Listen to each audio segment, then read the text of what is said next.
So we'll do a mock today, prelims का mock test, क्योंकि आज सैटरडे है। तो रेडी है ना सभी लोग? Everyone ready? चलो, ऑल द बेस्ट, चक दे फटे। सबसे पहले ग्रामर से स्टार्ट करेंगे, सबसे पहले ग्रामर करेंगे, फिर उसके बाद डिफरेंट पैटर्न्स करेंगे, फिर फिलर्स करेंगे, फिर अगर क्लोज टेस्ट होगा तो क्लोज टेस्ट करेंगे, फिर पैराजम्बल और लास्ट में रीडिंग कॉम्प्रिहेंशन। तो यही सीक्वेंस हमें फॉलो करना होता है प्री के मॉक टेस्ट में। अगर यही सीक्वेंस फॉलो करेंगे तभी हम 20 मिनट्स में पूरा का पूरा मॉक टेस्ट कर पाएंगे।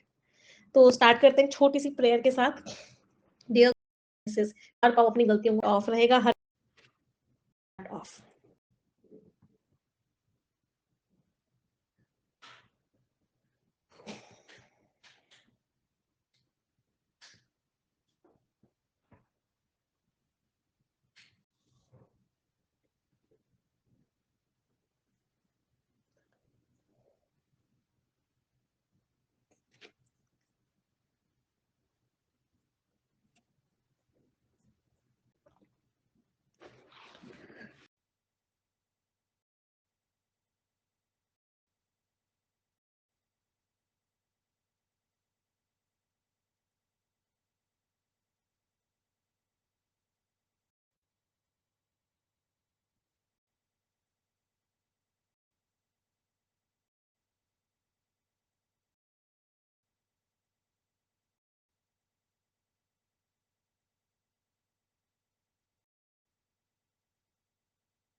It is briefing.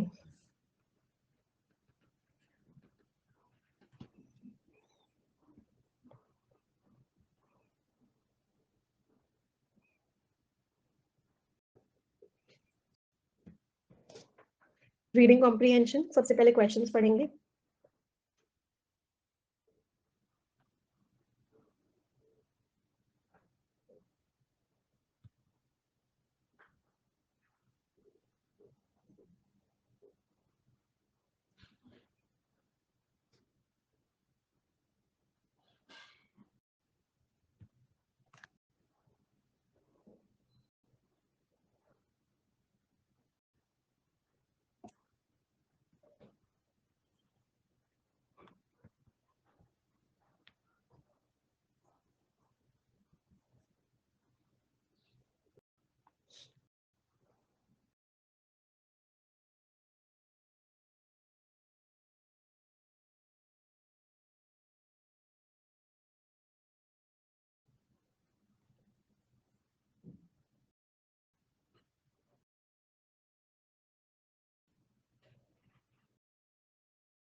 चलो आ जाते हैं पैसेज पे.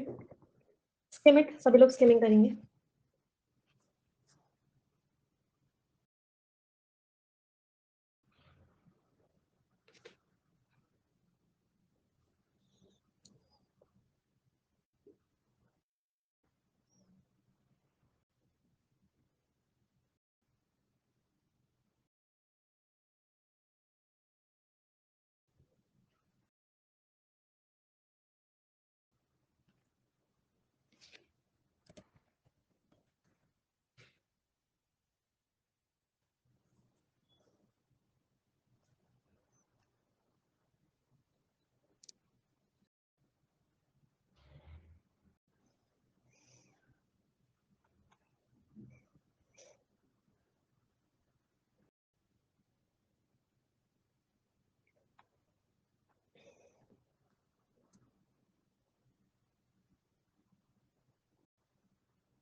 पढ़ लो एक बार, घोटाला मत करना.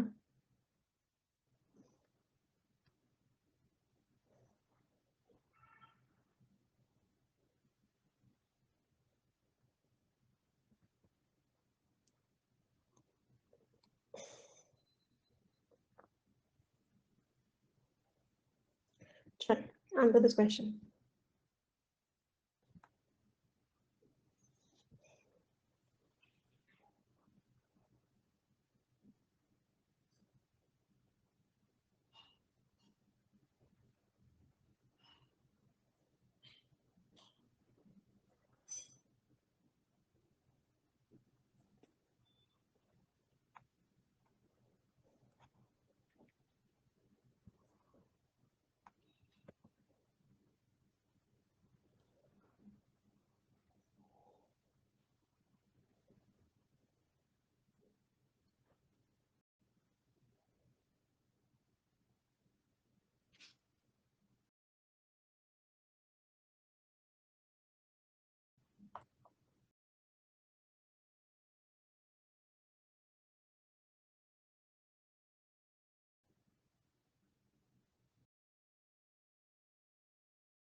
हाँ जी, स्कोर्स एवरीवन, क्या क्या स्कोर्स रहे सभी के? चलो डिस्कस करें, लेट्स डिस्कस। जो बच्चे कह रहे हैं ma'am you are not giving sufficient amount of time, तो बेटा मैंने तो टाइम बहुत ज़्यादा दिया है। आप सोच सकते हैं कि 30 मिनट्स 25 मिनट हमने स्टार्टिंग में बातें भी की थी, तो हमने ये जो पूरा पेपर है 25 मिनट्स में सॉल्व किया है। 25 मिनट्स में हमने ये पूरा पेपर सॉल्व किया 30 क्वेश्चंस का, जिसमें से चलो 5 मिनट, 3 से 5 मिनट मान लो लीडर बोर्ड में भी दिखाने में लगे होंगे। बार बार जो मैं आपको लीडर बोर्ड शो कर रही थी उसमें मान लो ओवरऑल 5 मिनट लग गए होंगे। हाँ, तो 20 मिनट्स पूरा आपका पेपर चला है। ये लो एक बार और देख लो लीडर बोर्ड।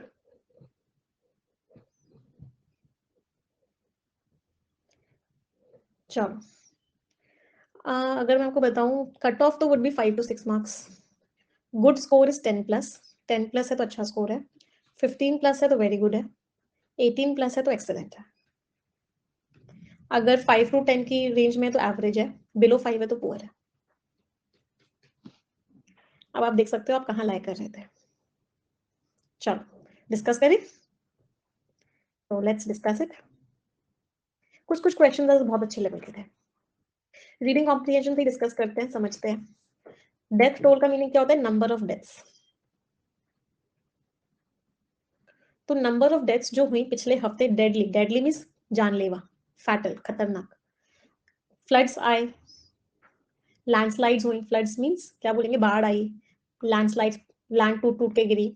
इस एरिया में ये 400 से ज्यादा हो चुकी है, गवर्नमेंट ने बोला मंडे को। और जो रेस्क्यू हेल्पर्स जो है, जो वर्कर्स हेल्प कर रहे थे, फैमिली मेंबर्स जो है, उन्होंने डेब्रिस में, मलबे में, कीचड़ में लोगों को ढूंढा, सर्वाइवर्स को ढूंढा कि कोई तो बच गया हो। ये जो बाढ़ है थर्सडे को शुरू हुई, हैवी रेन्स की वजह से रिवर्स जो है अपने बैंक से ओवरफ्लो कर गई।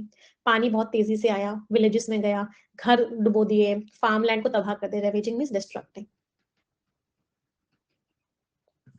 सिचुएशन जो है बहुत खराब है, रेमी काशिंदी ने बोला, जो कि एक रिप्रेजेंटेटिव है इसके, जहाँ पे फ्लड्स आए थे। ये एक इंसान ह्यूमैनिटेरियन क्राइसिस, मतलब इंसानियत के ऊपर बहुत बड़ा क्राइसिस है, जो हमारी अंदर तक आत्मा को एकदम ट्रबल करता है, परेशान करता है। मिस्टर कासिंदी ने बोला कि सर्वाइवर्स अपने फैमिली मेंबर्स को ढूंढ रहे हैं कीचड़ में, और कुछ बॉडीज को निकाला गया है इस लेक से। 3,000 घरों को, 3,000 फैमिलीज का घर तबाह हो गया फ्लड्स की वजह से, हाउसेस डैमेज हो गए, ऐसा यूएन ऑफिस ने बोला।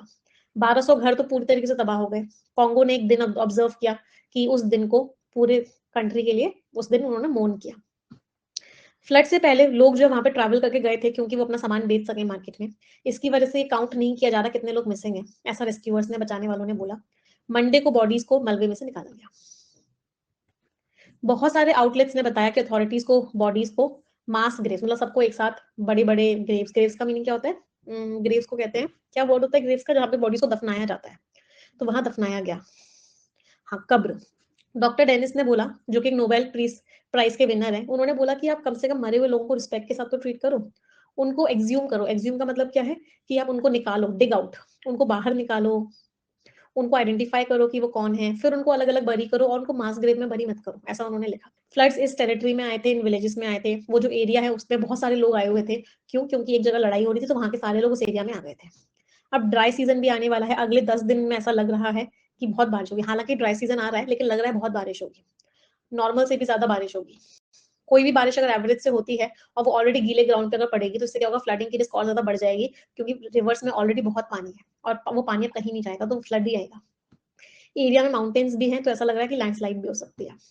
जो विलेजेस हैं वो इस शोर के नेक्स्ट हैं, जो कॉन्गो को रवांडा से अलग करता है। पिछले हफ्ते 120 से ज्यादा लोग मर गए थे फ्लड्स में और लैंडस्लाइड्स में, जो बहुत बारिश की वजह से इस एरिया में हुई थी। सैटरडे को एक विजिट के दौरान यूएन के जनरल ने बोला कि फ्लड्स जो है दिखाते हैं कि किस तरीके से क्लाइमेट चेंज बढ़ता जा रहा है, और उसका इम्पैक्ट उन कंट्रीज में हो रहा है जो कंट्रीज बेचारी ग्लोबल वार्मिंग करती ही नहीं है। ग्लोबल वार्मिंग करता है यूएस, ग्लोबल वार्मिंग करता है चाइना, ग्लोबल वार्मिंग करता है इंडिया। झेलना किसको पड़ता है? झेलना पड़ता है उन कंट्रीज को जो समुद्र के पास है। तो यूएन के सेक्रेटरी जनरल भी यही कह रहे हैं, जो बेचारी कंट्रीज ग्लोबल वार्मिंग करती ही नहीं है, जहां फैक्ट्रीज इंडस्ट्रीज है ही नहीं, झेलना उनको पड़ता है इसका इम्पैक्ट। एक्सपर्ट्स ने बोला कि इन इवेंट्स को हम क्लाइमेट चेंज से लिंक करते हैं, तो इसमें बहुत ज्यादा एनालिसिस की जरूरत है, क्योंकि क्लाइमेट चेंज की वजह से बहुत ज्यादा बारिश बहुत फ्रिक्वेंट हो गई है। पिछले साल इतने सारे लोगों की डेथ हुई थी। सेंट्रल अफ्रीका तो अभी अभी अफेक्ट हुआ है, बट इस एरिया में तो बहुत लोगों की डेथ हुई थी, कॉन्गो की कैपिटल में। चैरिटीज ने हेल्प की है, वो लोग सोच रहे हैं कि हम हेल्प कर सकें। कॉलरा इस एरिया में हमेशा से बना हुआ है, यूएन ने बोला। जो ये ऑर्गेनाइजेशन है, ये वहां पे पहुंचे, इन्होंने मदद करी, रेड क्रॉस ने भी मदद करी, बॉडीज को ढूंढा और बॉडीज को दफनाने में मदद करी।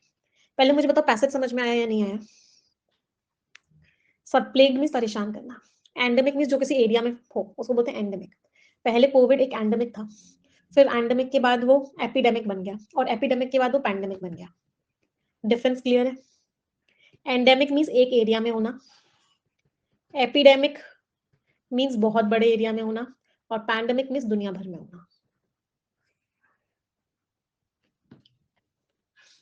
चलो अब आ जाते हैं क्वेश्चंस पे। पहले मुझे बताओ ए वाला स्टेटमेंट ट्रू है या फॉल्स है? बहुत बाढ़ आई, बहुत बारिश हुई डेमोक्रेटिक रिपब्लिक ऑफ कॉन्गो में, इसकी वजह से बहुत सारी डेथ्स हुई, बहुत सारे लोग मर गए। ए में कोई दिक्कत? ये सभी को क्लियर है, ट्रू है, तो ये वाला ऑप्शन एलिमिनेट हो गया। अब ये पाप जहां पे हुआ आप लोगों से वो इसमें हुआ, चलो पहले मुझे इसको छोड़ो, पहले ये वाला बताओ। सी में किसी को दिक्कत? कि डॉक्टर डेनिस मुखर्जी कह रहे हैं कि बॉडीज को ना अच्छे से हैंडल करो, रिस्पेक्ट से हैंडल करो। डॉक्टर डेनिस मुखर्जी क्या कह रहे हैं कि कम से कम उनको रिस्पेक्ट से तो ट्रीट करो, उनको पहले निकालो बाहर, फिर उनको आइडेंटिफाई करो, फिर उनको अलग अलग दफनाओ। सी में कोई दिक्कत थी किसी को? अब जो मेन दिक्कत आई वो आई इसमें, क्योंकि यहाँ पे एक छोटा सा ट्विस्ट था। बी में लिखा हुआ है कि डेमोक्रेटिक रिपब्लिक ऑफ कॉन्गो ने एक स्पेसिफिक डेट को, कि इस डेट को एक नेशनल मॉर्निंग डे बना दिया, कि हर साल इसी डेट वाले दिन सभी लोग मौन करेंगे, और किस चीज के लिए? ऑनर करेंगे और रिमेंबर करेंगे इस दिन सारे के सारे फ्लडिंग के विक्टिम्स को। क्या ऐसी कोई डेट आइडेंटिफाई की गई थी कि इस तारीख को इसको एक नेशनल मॉर्निंग डे बनाया गया, कि हर साल इस तारीख को सब लोग मिलकर मौन करेंगे? पढ़ो अब यहाँ क्या लिखा हुआ था, आपने तो वर्ड मैचिंग कर ली और आपने तो आंसर मार्क कर दिया। अब बताओ यहाँ क्या लिखा हुआ था? कॉन्गो ने एक दिन को ऑब्जर्व किया, सिर्फ उसी दिन किया national morning for the victims of the flooding, सिर्फ एक दिन किया। और वहां क्या लिखा हुआ है? वहां लिखा हुआ है उन्होंने उस डेट को ही फाइनलाइज कर दिया, ये डेट अब फाइनलाइज है। समझ में आया क्या डिफरेंस था? Is the difference clear? तो answer was both A and B. Moan means हाँ, शोक करना, दुखी होना। चलो अगला, कौन कौन से फॉल्स हैं? चलो पहले मुझे बताओ, कोलेरा रेगुलरली प्रेजेंट है? लिखा हुआ था कोलेरा एंडेमिक है, अभी अभी पढ़ा। कोलेरा जो है उस एरिया में एंडेमिक है, एंडेमिक मीन्स प्रेजेंट है रेगुलरली। क्या मैं कह सकती हूँ ट्रू है? कोई दिक्कत? चलो, सेंट्रल अफ्रीका ने अभी बहुत सारे डिवास्टेटिंग फ्लड्स देखे हैं in the past few years. पिछले कुछ सालों में सेंट्रल अफ्रीका में बहुत फ्लड आया है, पिछले सालों में नहीं आया है, क्लियरली लिखा हुआ था। पिछले साल कॉन्गो में आया था, और सेंट्रल अफ्रीका में तो अभी अभी आया है। पिछले साल कॉन्गो में आया था और सेंट्रल अफ्रीका में तो अभी अभी आया है, हाँ रिसेंटली अभी अभी आया है। और यहाँ लिखा हुआ है पिछले कुछ सालों से आ रहा है, in the past few years. तो अगर सिर्फ ये यहाँ तक होता तो ये आंसर होता, समझ में आ रहा था? अगर इसमें मैं फुल स्टॉप यहाँ पे कर देती तो ये ट्रू हो जाता। सिर्फ ये फॉल्स किसकी वजह से हुआ? सिर्फ ये फॉल्स इस एरिया की वजह से हुआ, इन तीन वर्ड्स की वजह से फॉल्स हुआ। तो ये क्या था? फॉल्स था। कोई दिक्कत किसी को भी? चलो, एक बच्चे का डाउट है मैम रेगुलरली प्रेजेंट, एंडेमिक का मतलब होता है बेटा जो उस एरिया में प्रेजेंट हो उसको बोलते हैं एंडेमिक, ये एंडेमिक की डेफिनेशन ही है। अगला, यूएन सेक्रेटरी जनरल एंटोनी जी को लगता है कि फ्लड्स जो है क्लाइमेट चेंज की वजह से आते हैं, क्लियरली लिखा हुआ है। इन्होंने बोला कि फ्लड्स जो है किसका एग्जांपल है? इलस्ट्रेशन मींस एग्जांपल, फ्लड किसका एग्जांपल है? क्लाइमेट चेंज का एग्जांपल है। तो ये भी क्या था? ट्रू था। तो फॉल्स वाला कौन सा था? सिर्फ फॉल्स वाला बी था। कोई दिक्कत? समझ में आ रही है अपनी अपनी मिस्टेक्स? चलो आगे बढ़ते हैं। क्या क्या अजम्पशंस कर सकते हो इस पैसेज के बेसिस पे? फ्लड्स की वजह से जरूरत हो गई है कि हम हेल्प करें। ये जो बारिश हो रही है ये वेदर पैटर्न से मैच नहीं कर रही। ड्राई सीजन चल रहा है, सीजन कैसा है? ड्राई, लेकिन बारिश भर भर के हो रही है। क्लियरली लिखा हुआ था ड्राई सीजन है, लेकिन बारिश क्या हो रही है? भर भर के हो रही है। ड्राई सीजन है लेकिन बारिश भर भर के हो रही है।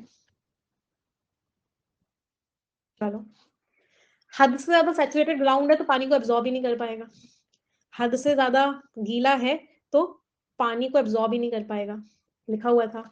ऑलरेडी सैचुरेटेड ग्राउंड है तो पानी को एब्जॉर्ब ही नहीं कर पाएगा, फ्लड आ जाएगा। तो answer was what? Answer was all A B and C. Saturated means गीला। अगला, वो अब ये इस क्वेश्चन में छोटा सा ट्विस्ट था। भाई परफेक्शन का मॉक टेस्ट है तो ट्विस्ट तो एक्सपेक्ट करते ही हो ना क्वेश्चंस में। इस क्वेश्चन में ट्विस्ट ये था कि आपको ये नहीं बताना था कि कौन कौन से वर्ड्स इसके सिनोनिम है। आपको ये नहीं बताना था कि कौन कौन से वर्ड सिनोनिम्स है। सिनोनिम्स तो तीनों थे, सिनोनिम तो तीनों थे। आपको ये बताना था किस सेंटेंस में सिनोनिम का यूज सही हुआ है। आपको क्या बताना था कि किस सेंटेंस में सिनोनिम का जो यूज है वो एकदम सही हुआ है। तो फर्स्ट वाले में देखा, गार्डन में बहुत सारे टोमेटोज थे, पके हुए टोमेटोज थे, चमकीली vibrant means full of colour carrots थी, एंड लशियस स्ट्रॉबेरीज थी। मतलब गार्डन में बहुत सारे क्या थे, बहुत सारे फल। लशियस वर्ड का मीनिंग क्या होता है, एकदम टेस्टी सी। चलो, प्रोफेसर ने हमें बहुत सारे नोट्स दिए। प्रोफेसर ने स्टूडेंट्स को बहुत सारे नोट्स दिए, इस बात को इंश्योर करते हुए कि उनके पास सब कुछ हो पढ़ने के लिए। चलो, डेजर्ट में जो रेनफॉल है वो बहुत सारी है, सिर्फ कभी कभी बारिश आती है, और वो बेचारी उसकी थर्स्ट को भी, प्यास को भी पूरा नहीं कर पाती। क्वेंच मीन्स मिटाना। रेनफॉल जो है डेजर्ट रीजन में बहुत सारी आती है कि वो प्यास को बुझा नहीं पाती। कहना है प्रोफ्यूज वर्ड यहाँ पे गलत है। यहाँ पे क्या वर्ड आएगा, स्कैंटी आएगा। स्कैंटी का मीनिंग क्या होता है, ना के बराबर आती है, उल्टा लिखा हुआ है। तो आंसर वॉज कहाँ कहाँ सही यूज हुआ है, ए और बी में सही यूज हुआ है। Arid means dry. आगे बढ़े। चलो मैम, थैंक गॉड मुझे प्रोफ्यूज वर्ड का मीनिंग नहीं पता था। अगर मुझे मेरी वोकैबुलरी इतनी अच्छी होती तो पक्का ई आंसर मार्क कर देता, बच गया। चलो अगले वर्ड पे आते हैं। Next word was flow into. वो बताना है वो फ्रेजल वर्ब इसका मीनिंग सेम हो। रश इनटू, पोर इनटू दोनों का मीनिंग होता है फ्लो करते हुए चले जाना, बह जाना। बहने दे, मुझे बहने दे means let me rush into it, let me pour into it, let me flow into it. Dive into का मीनिंग होता है किसी काम में इंटरेस्टेड होना। तो अगर आप किसी चीज में डाइव इनटू कर रहे हो, इसका मतलब क्या है कि आप उस चीज में इंटरेस्टेड हो, आप उस एक्टिविटी को फुल एक्साइटमेंट के साथ कर रहे हो। That means dive into. Let me dive into dancing, let me dive into reading English books. To dive into means to be immersed into an activity.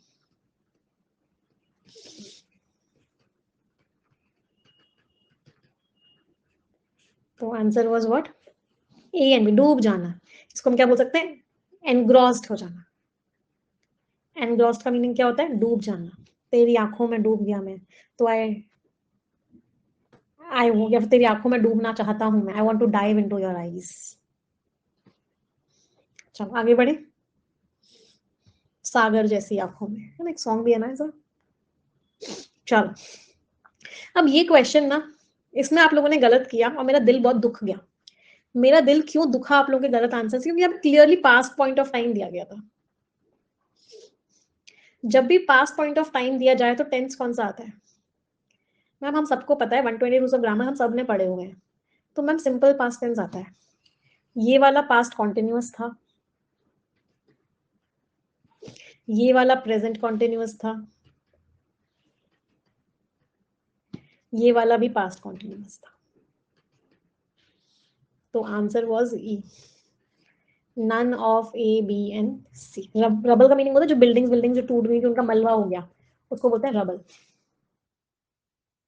कोई दिक्कत, कैसे समझे पास आएगा, जब भी पास पॉइंट ऑफ टाइम देगा। मंडे को ये चीज हुई थी। चलो अगला, टोन क्या थी ऑथर की, क्या ऑथर ने दर्द बताया लोगों का।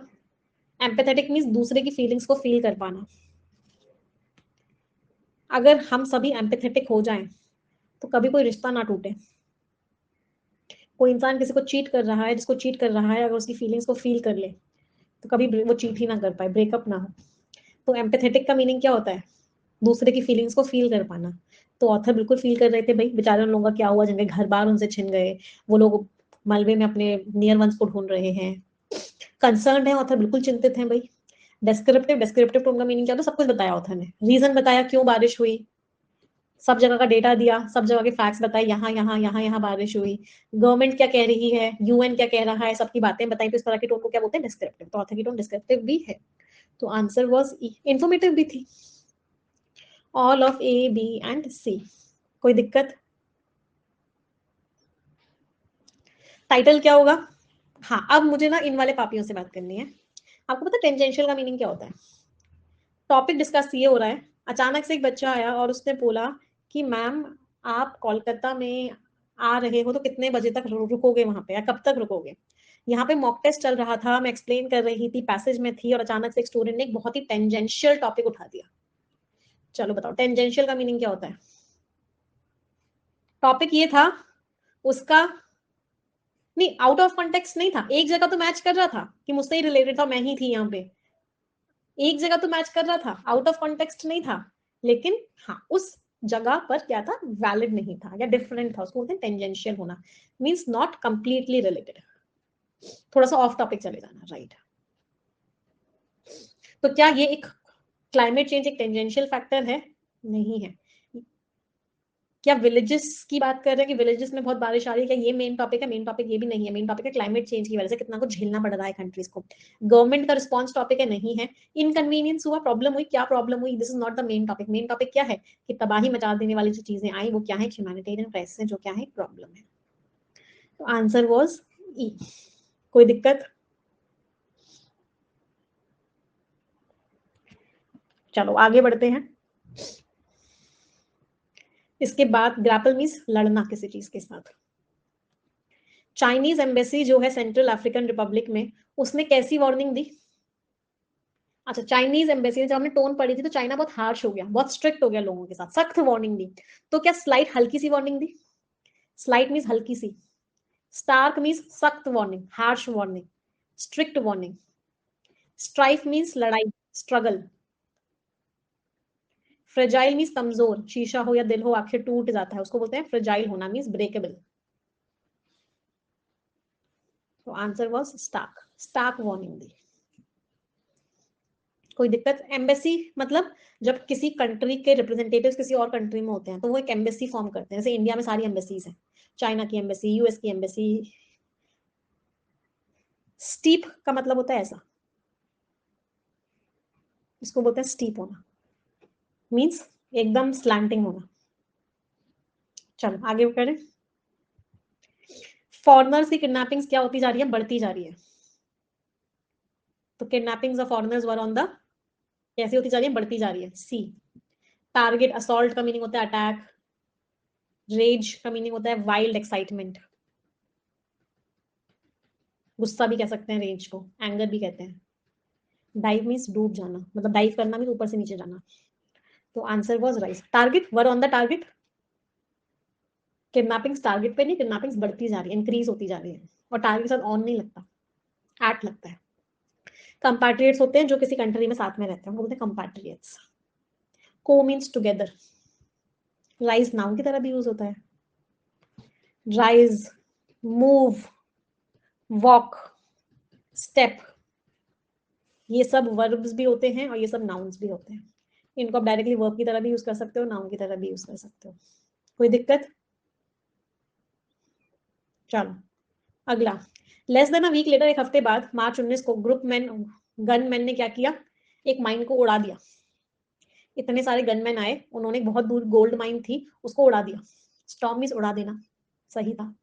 हेल्ड मीन्स अपने पास रखना, केप्ट मीन्स अपने पास रखना, हॉल्ट का मीनिंग होता है रोक देना, तो ना ही रोका, ना ही अपने पास रखा, ना ही कीप, ना ही श्रिवल किया। श्रिवल का मीनिंग क्या होता है, एक तरीके से श्रिवल का मीनिंग होता है सिकुड़ जाना, रिंकल्स आ जाना, रिंकल्स आ जाना।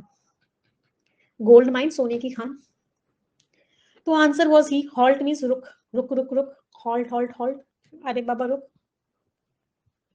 तो अरे बाबा हॉल्ट। चलो आगे। The central African government has said, सरकार ने क्या बोला कि उसने इन्वेस्टिगेट किया, किस चीज को इन्वेस्टिगेट किया? 9 लोगों को जब साथ में मारा गया है तो क्या होगा वो, जब 9 लोगों को साथ में मारा गया है तो उसको क्या बोलेंगे? नरसंहार, that means massacre, that means genocide, that means carnage. इन सब का मीनिंग क्या होता है, बहुत सारे लोगों को एक बार में मार देना। ग्रैंडियर मीन्स बहुत ही बढ़िया। एस्वेज का मीनिंग तो आज सुबह ही एडिटोरियल में पढ़ा था, याद आया एडिटोरियल की क्लास सुबह, दिल को सुकून आया। यस, तो एसओएच का मीनिंग क्या होता है, सुकून फील करना, soothe, ease, relax, mollify, pacify. तो answer is massacre. Assassination means killing, ये एक इंसान की किलिंग है, और ये मैसेकर बहुत सारे लोगों की किलिंग है, तो क्योंकि 9 लोगों को मारा गया इसलिए मैसेकर है। क्लियर? चलो आगे। और उन्होंने कंक्लूड किया कि एक लीडिंग रिबेल ग्रुप, एक लीडिंग रिबेल मींस जो लोग विद्रोह करते हैं, उस ग्रुप ने क्या किया, इसे क्या किया है, ऑर्केस्ट्रेट किया। ऑर्केस्ट्रेट का मीनिंग क्या होता है, प्लान किया है, प्लान एंड ऑर्गेनाइज। तो इस मैसेकेयर को, इस नरसंहार को किन लोगों ने प्लान और ऑर्गेनाइज किया है, एक ग्रुप ने। मैनिफेस्ट का तो मीनिंग होता है किसी चीज को इमेजिन करना और उसे रियलिटी समझ लेना। एलोकेट करना, प्रोवाइड करना, फ्रेम करना, किसी चीज का structure banana, make structure of something. तो एक ग्रुप ने उसको क्या किया, ऑर्केस्ट्रेट किया है, प्लान एंड ऑर्गेनाइज किया है। फ्रेम का मीनिंग होता है क्रिएट करना किसी चीज को। अगला रिबेल्स, हाँ फ्रेम का मीनिंग एक और होता है क्रिएट करना किसी चीज को, उसको भी फ्रेम करना बोलते हैं। रिबेल्स ने मना कर दिया यार ये सब बेकार है, सब झूठ है, और उन्होंने बोला कि एक थर्ड पार्टी है जो कि कंट्री में ऑपरेट करती है, रशिया वैगनर का मर्सिनरी ग्रुप। मर्सिनरी किन लोगों को बोलते हैं, इसको मर्सिनरी को हिंदी में बोलते हैं किराए के जो लोग होते हैं, कि भाई किराया पैसे दिए और उसकी सुपारी ले लो और उसको इंसान को मार दो, उसको बोलते हैं मर्सिनरी। मर्सिनरी मींस ये लो 10 लाख रुपए लो और उसको एकदम, हाँ उसकी सुपारी बोलते हैं शायद, एग्जैक्ट क्या प्रोनाउंसिएशन है इस वर्ड का आई डोंट नो, हाँ, और जाओ उसको उड़ा के आ जाओ, तो दिस इज व्हाट मर्सिनरी। तो रिबेल्स ने क्या बोला कि ये ग्रुप है, इसने ये किया है, मतलब और नहीं, इन्होंने बोला थर्ड पार्टी करती है, और इस ग्रुप ने क्या बोला, इस ग्रुप ने बोला कि नहीं रिबेल्स ने ही किया, तो इल्जाम लगाया रिबेल्स के ऊपर। तो एक्यूज्ड द रिबेल्स, इल्जाम लगाया। असॉल्टेड का मीनिंग होता है अटैक करना। तो answer is what, accused, be. कोई दिक्कत? लेवी टैक्स के लिए, पेनल्टी के लिए यूज करते हैं, टैक्स को लेवी करते हैं, पेनल्टी को लेवी करते हैं, इसका मतलब होता है लगाना। रिबेल मींस जो विद्रोह करते हैं।